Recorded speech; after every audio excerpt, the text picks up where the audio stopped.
What if I told you there are medications prescribed to millions of older adults every year that many doctors would seriously question taking themselves after age 65? That may sound shocking, but stay with me.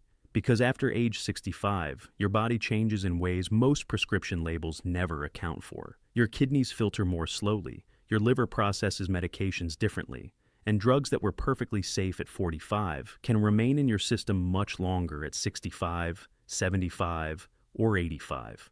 The consequences aren't always obvious. Sometimes it looks like fatigue. Sometimes it looks like memory loss. Sometimes it looks like a fall that changes someone's life forever. And sometimes it results in an emergency room visit that gets blamed on old age, when the real culprit was hiding in a prescription bottle all along.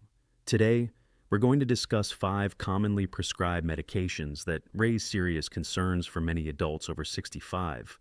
I'm not telling you to stop taking any medication. In fact, please do not stop any prescription without speaking to your healthcare provider. This video is about awareness. It's about helping you ask better questions. And those questions could make an enormous difference to your health. My name is Dr. Thomas, and I specialize in cardiovascular health and healthy aging. Let's begin. Why medications hit differently after 65? Before we get to the list, you need to understand one important fact. The body you have at 70 is not the body you had at 40. Starting around middle age, kidney function gradually declines. The liver becomes less efficient at breaking down medications. Many older adults are also taking multiple prescriptions at once, increasing the risk of dangerous interactions. The result? Medications stay in the body longer, side effects become stronger, and problems often appear slowly enough that people mistake them for normal aging. Confusion, dizziness, memory issues, balance problems, fatigue. Many people assume these are simply signs of getting older. Sometimes they're not. Sometimes they're medication effects hiding in plain sight. That's exactly why organizations like the American Geriatric Society created what's known as the Beers criteria, a list of medications that may pose higher risks for older adults. With that in mind, let's start with number 5. Number 5, long-acting benzodiazepines. Examples include Valium, diazepam, Klonopin, clonazepam. Similar anti-anxiety and sleep medications. These drugs are commonly prescribed for anxiety, nervousness, and insomnia. And yes, they work. They calm the nervous system. They help people sleep.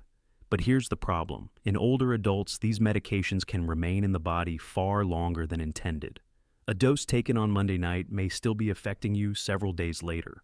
Over time, the medication can accumulate. The result often looks like daytime drowsiness, mental fog, slower reaction times, poor balance, increased fall risk.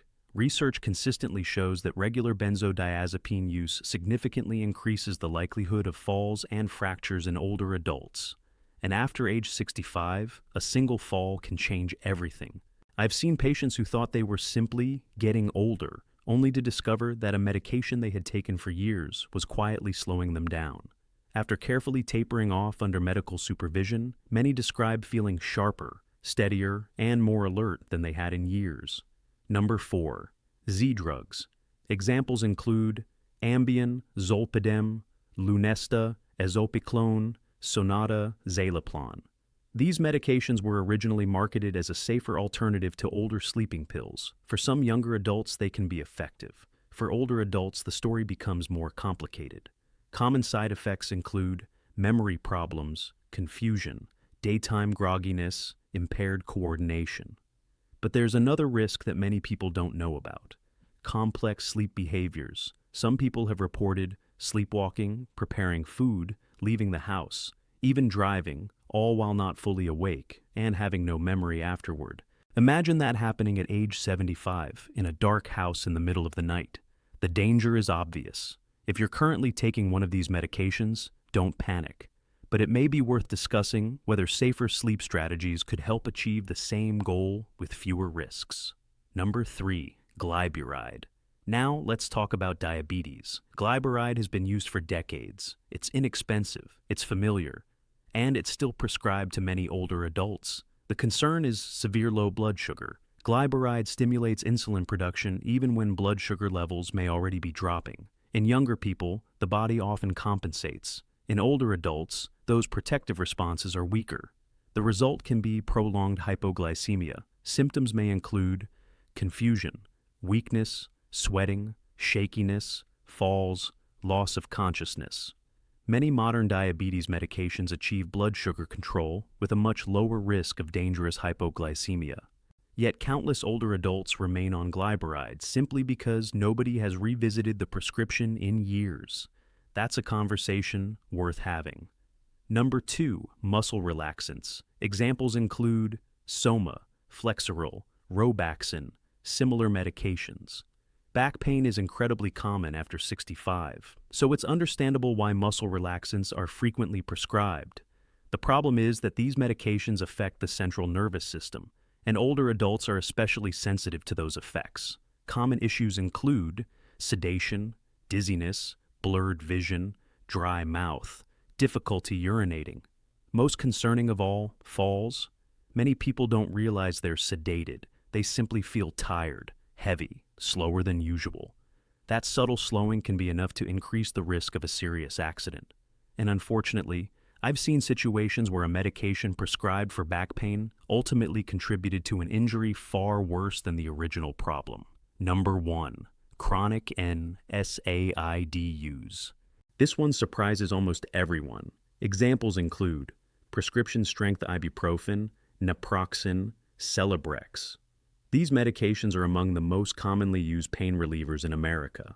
For short-term use, they can be very effective, but long-term use after age 65 deserves careful consideration. Why? Because chronic NSAID use can increase the risk of stomach ulcers, internal bleeding, kidney damage, elevated blood pressure, cardiovascular complications. Many people take these medications daily for years without realizing the strain they're placing on their kidneys and digestive system. The danger often develops slowly. No dramatic symptoms, no warning sirens. Just gradual damage that may not become apparent until it's advanced. Today, many physicians explore alternatives such as topical anti-inflammatory gels, physical therapy, exercise programs, weight management, joint injections when appropriate. The goal isn't simply reducing pain, it's reducing pain safely. Final message. Now I'd like to hear from you. Which of these 5 medications surprised you the most? Was it number 5, number 3, or perhaps number 1? Let me know in the comments below. And here's one simple action I want you to take today. Open your medicine cabinet, look at every medication you take regularly, write down the names, then ask yourself, do I know why I'm taking this? Do I know the potential risks? Do I know whether it's still the best choice for me today? If the answer is no, bring that list to your next doctor's appointment. Ask for a medication review. You deserve that conversation. The healthiest older adults I've worked with aren't necessarily the ones with the fewest medical problems. They're the ones who became active participants in their own healthcare. Knowledge is power, and asking the right question can be every bit as important as taking the right medication. If you found this video helpful, please like, subscribe, and share it with someone who might benefit from hearing it. And don't miss our next video, where we'll reveal several over-the-counter medications that many seniors assume are harmless, but may carry risks surprisingly similar to the prescriptions we discussed today. I'll see you there.